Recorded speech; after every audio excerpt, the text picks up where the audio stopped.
Assalamualaikum warahmatullahi wabarakatuh. Alhamdulillah, salatu wassalamu ala rasulillah, amma ba'd.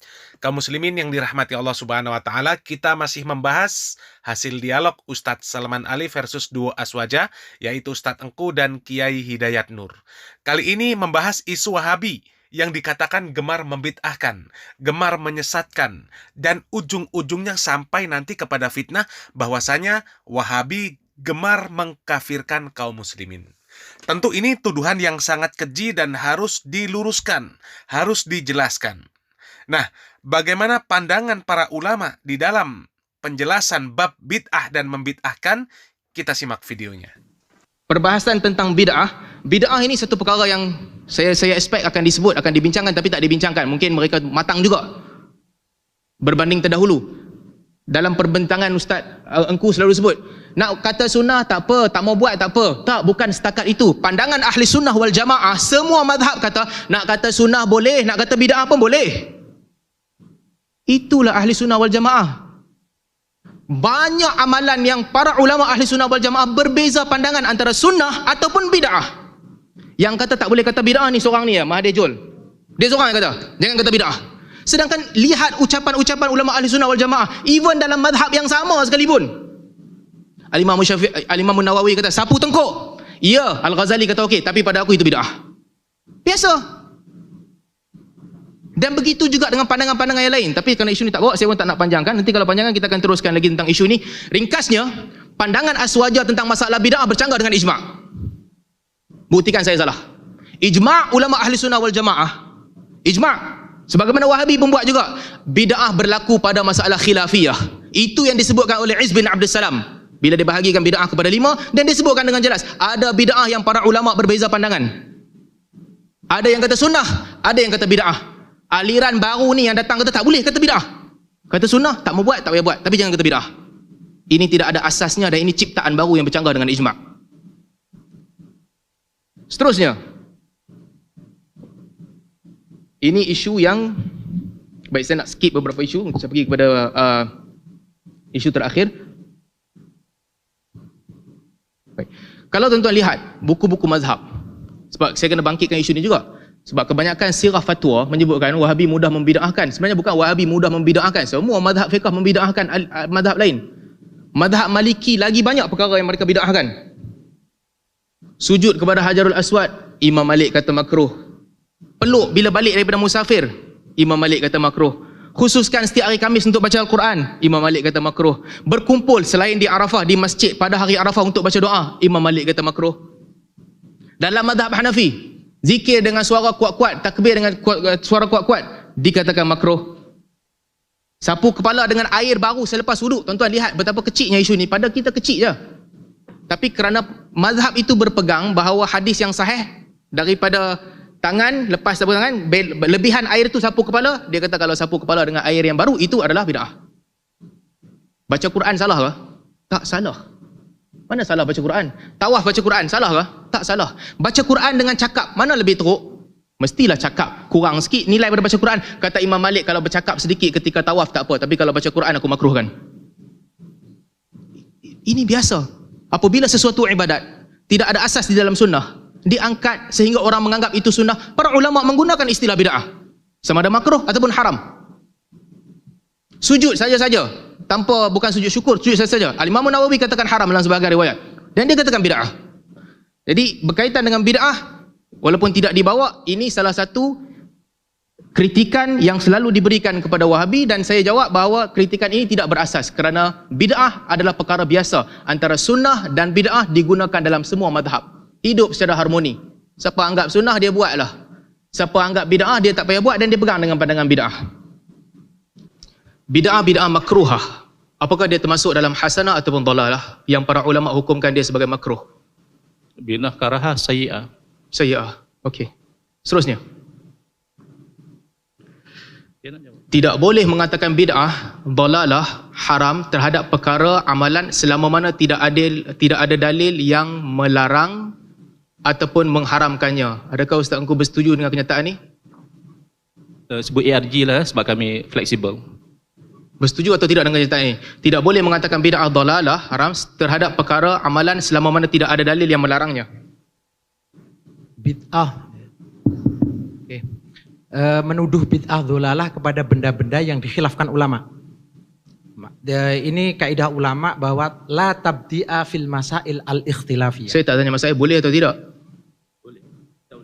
Tidak boleh kalau masalah itu adalah masalah khilafiyah. Tidak boleh menghukum bid'ah pada masalah khilafiyah. Bagus. Ini kenyataan Izz bin Abdul Salam.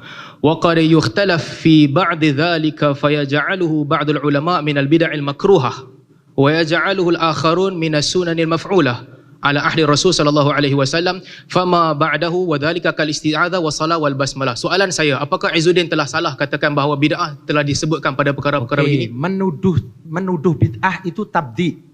Menyebut amalan itu bid'ah itu lain. Lain mesti dipahami. Ketika ulama jangan main perkataan. Saya cerita tentang amalan. Saya cerita tentang amalan. Jangan tukar. Loh, betul. Gini, Ustaz. Misalkan ada ulama yang mengatakan bahwa kunut ini bid'ah. Saya patah balik kepada soalan ini. Nak bagi faham betul supaya kita di atas sofa yang sama. Menuduh amalan yang ada khilaf padanya sebagai bid'ah boleh atau tidak? Saya jawab. Amalan itu boleh berbeza pendapat antara satu ulama dan ulama lain. Ulama lain boleh mengatakan hadhi bid'ah. Saya faham. Tapi masalah menuduh bid'ah itu lain, Ustaz. Saya faham. La tabdi'a fil masail al-ikhtilafiyah. Ustaz, lawyer boleh ajar kot untuk ikut undang-undang. Saya tanya, jangan potong. Hormat undang-undang. Baik, ini bercanggah dengan kenyataan yang disebut oleh Ustaz Engku dalam kuliahnya, selalu disebut bagi siapa yang nak baca kunut subuh, anggap sunnah, boleh baca. Tapi siapa tak nak baca, tak payah baca. Tapi jangan kita bid'ah. Nafikanlah kalau nak, kita boleh jumpa. So ini ada dua contradict point di antara dua panel di sana. Soalan seterusnya. Ada atau tidak larangan mengkhususkan bacaan surah Al-An'am pada rakaat terakhir malam ke-7 di bulan Ramadan? Ada atau tidak larangan? Tolong dulang, Ustaz. Ada atau tidak larangan mengkhususkan bacaan surah Al-An'am pada rakaat terakhir malam ke-7 Ramadan? Takhsis dengan keyakinan itu sunnah tidak boleh. Makruh, paling tak makruh. Takhsis dengan keyakinan minas sunnah. Mungkin tapi kalau tanpa ada keyakinan hadhi minas sunnah. Saya tak tanya boleh atau tidak. Saya tanya ada atau tidak larangan mengkhususkan bacaan. Kalau dalil khusus ya tidak ada. Tapi kalau dalil umum melarang kita mengada-adakan sesuatu yang bercanggah dengan agama, ia ada. Jadi boleh, soalan seterusnya. Bolehlah kita membid'ahkan amalan ini? Macam yang Kiai terangkan lah. Kalau dengan diat ini memang itu khusus. Sebab saya lihat beza antara mengkhususkan dan membiasakan diri. Contohnya baca Yasin malam Jumaat. Kita kata, sedar membiasakan diri. Ini bukan membiasakan diri, menjadikan dia budaya menghidupkan amalan sebegini. Begini. Kan berbeza, mengkhususkan dengan menghidupkan tak sama. Soalan saya sekarang, adakah boleh bid'ahkan ataupun tidak dalam kes begini? Boleh dalam konteks yang boleh kita sebutkan tadi. Artinya kita tak beza pandangan dalam banyak perkara. Kita sama bersetuju bahawa dalam perkara khilafiyah, siapa nak bid'ahkan boleh bid'ahkan, ahlan wa sahlan. Siapa tak nak bid'ahkan, tak payah bid'ahkan, ahlan wa sahlan. Kita setuju dalam perkara itu. Selama ni kita bertahun-tahun mendengar orang kata Wahabi mudah bid'ahkan orang, Wahabi mudah bid'ahkan orang. Yang tak kena Wahabi pun kepala kena hempuk Wahabi sekali. Akhirnya hari ni pengakuan ni alhamdulillah jujur, dan ni yang kita nak. Siapa nak kata bid'ah, terpulang. Siapa nak kata sunnah, terpulang. Seterusnya. Saya kalau jawab tadi kata tak boleh, saya nak bawa perkataan Imam Nawawi. Ini khilaf, memang khilaf. Walaupun begitu Imam Nawawi katakan dia bid'ah yang haram. Seterusnya. Kaum muslimin yang dirahmati Allah Subhanahu wa taala, pembahasan bab bid'ah ini bukanlah perkara yang baru. Karena memang Rasulullah Shallallahu alaihi wasallam semasa hidup beliau sudah mewanti-wanti akan bahayanya perbuatan bid'ah. Banyak hadis yang menjelaskan tentang bahaya bid'ah, dan perkataan para ulama yang membahas bab bid'ah ini sudah disampaikan di dalam dialog oleh Ustadz Salman Ali. Ada perkataan Imam Malik rahimahullah, ada Imam Abu Hanifah rahimahullah, ada Imam Nawawi rahimahullah, dan lain sebagainya. Dan yang menarik, Ustadz Engku dan Kiai Hidayat ini mengakui bahwasanya bid'ah makruhah adalah bid'ah sayyi'ah. Dan kita masih bisa menyimak perkataan Idrus Romli ketika berdialog dengan Ustadz Zainal Abidin.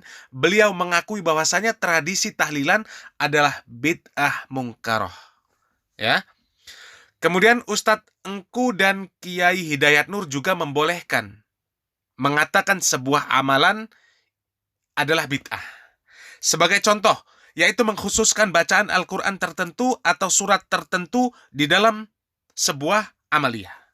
Ustadz Salman Ali membawa permisalan boleh atau tidaknya mengkhususkan bacaan surat Al-An'am di rakaat terakhir malam ke-7 bulan Ramadan. Kemudian Ustadz Engku menyebut tentang kebiasaan membaca Yasin di setiap malam Jumat. Mungkin karena tidak mau disebut sebagai bid'ah, beliau berusaha membuat pandangan atau membangun persepsi bahwa itu bukanlah mengkhususkan, akan tetapi membiasakan diri. Kemudian dibantah oleh Ustadz Salman Ali bahwa itu bukan membiasakan diri, karena itu sudah menjadi kebiasaan,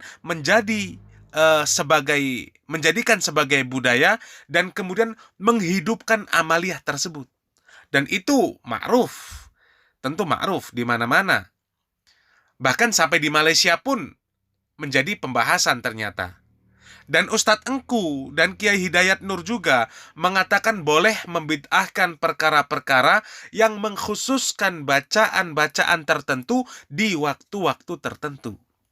Kemudian antara Ustadz Engku dan Kiai Hidayat Nur pun yang mereka sama-sama aswaja, mereka berbeda pendapat di dalam bab bid'ah. Ustadz Engku mengatakan tidak boleh kunut subuh disebut sebagai bid'ah. Sementara Kiai Hidayat Nur mengatakan boleh kunut subuh dikatakan bid'ah. Yang tidak boleh menuduh bid'ah. Kan seperti itu. Wallahu a'lam, apa yang dimaksud oleh beliau tidak boleh menuduh bid'ah, akan tetapi boleh mengatakan sebuah amalan tersebut adalah bid'ah. Dan itu tentu jelas. Dan mudah-mudahan video yang sudah kita tampilkan, yang sudah kita sajikan, itu semakin membuka wawasan kaum muslimin sehingga tidak antipati, tidak alergi mendengar kata-kata bid'ah. Semoga bermanfaat. Barakallahu fikum. Wassalamualaikum warahmatullahi wabarakatuh.